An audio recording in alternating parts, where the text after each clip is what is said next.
heard stories about people moving houses and suddenly feeling better.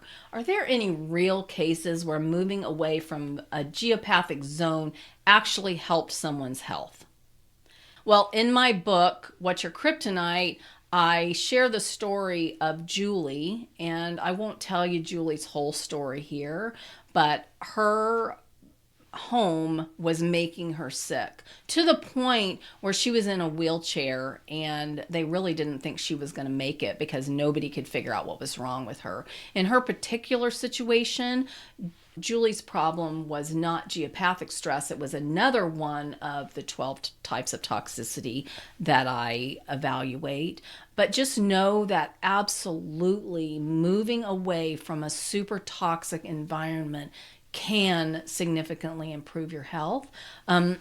It's really important to recognize that some of us are just really highly sensitive. This might be because our immune system is already compromised, or we've got something else going on that's keeping us stressed. But Julie's family was not having the same kinds of issues with their health that she was, yet she was living in the same house they were. And so it doesn't affect everybody the same. So just because not everybody is experiencing the problem doesn't mean that there's not a problem in the environment.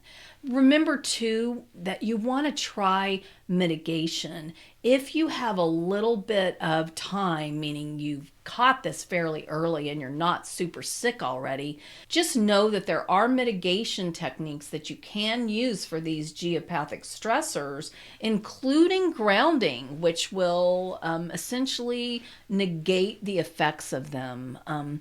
You just need to acknowledge that the disturbance is happening first and that you're going to need to do something about it. And then you can really apply a mitigation technique, see how much improvement you got, apply another one, see how much improvement you got. What I find is that I apply a mitigation technique and that improves things and I see an improvement, but then I find that I'll revert a little bit, and it's because it improved it some, I got some relief, but I'm still in the environment, so I have to apply now another level of mitigation. And obviously, if you're in a situation where you can't relocate, then these sorts of mitigation efforts are going to absolutely be required if you want to be healthy and remain productive.